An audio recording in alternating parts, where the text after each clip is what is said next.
Have you ever noticed this kind of person? They don't chase replies. They don't beg for attention. They don't explain themselves twice. If someone drifts away, they let them. From the outside, it looks like confidence. To some, it looks like ego. And to others, it feels like emotional distance. But what you're seeing isn't coldness, it's awareness. People who don't chase anyone didn't wake up this way. They were shaped by experience. They learned slowly and painfully that chasing creates imbalance. When you chase, you lean forward emotionally. When someone is being chased, they lean back. One person invests, the other decides. That dynamic never leads to security, it leads to anxiety. So at some point, these people noticed a pattern. The more they tried, the less they were chosen. The more they gave, the less it was valued. And that realization changes you, not into someone heartless, but into someone honest. They understood that mutual interest never requires pursuit. If someone wants to talk to you, they will. If someone wants to stay, they won't make it confusing.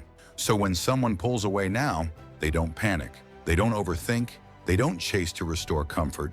They pause because chasing was never about love. It was about soothing discomfort. Silence used to feel threatening. Distance used to feel personal.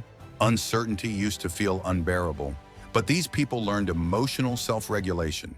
They learned how to sit with silence without filling it, how to feel uncertainty without reacting to it, how to let emotions pass instead of letting them control behavior. They stopped using other people as emotional anchors. And that's not detachment, that's maturity. Most people who don't chase anyone reach this point after emotional exhaustion, after loving deeply, after staying too long, after pouring energy into people who were never fully present. At some point, something inside them shut off, not emotionally, but mentally.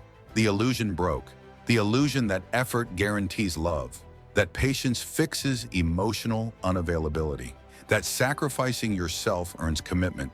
Once that illusion collapses, you don't beg anymore. You don't persuade, you don't prove, you observe. And observation brings clarity. They stopped falling in love with potential. They stopped investing in promises. They stopped building futures alone. Instead, they started paying attention to reality. Is the energy returned? Is the effort mutual? Is the presence consistent? If the answer is no, they don't argue with it. They leave, quietly. Because staying where you're not chosen slowly destroys self-respect. People who don't chase anyone understand something most people resist, that your absence is sometimes more honest than your pursuit. Chasing someone who isn't choosing you sends one message: I'll accept less so I don't lose you. And once you send that message enough times, you start believing it yourself.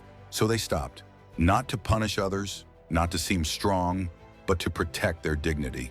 They learned that silence isn't rejection, it's information. And information doesn't need an emotional reaction. It needs a decision. Psychologically, many people grow up with anxious attachment. They fear abandonment. They fear being alone. They fear not being enough. Chasing is a survival response.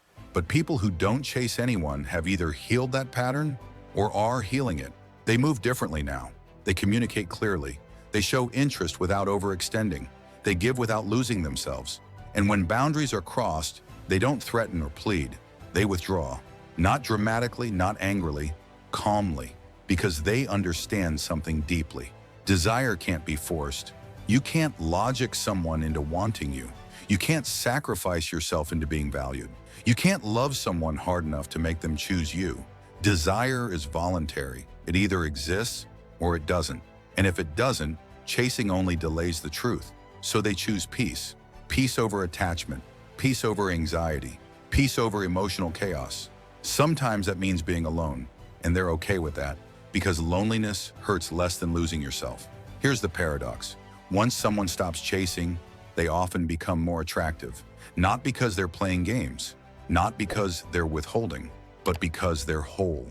They don't need to be chosen to feel worthy. They don't need constant validation to feel secure. They don't need to chase to feel alive. And if someone wants to walk away, they let them. Not because they don't care, but because they finally do.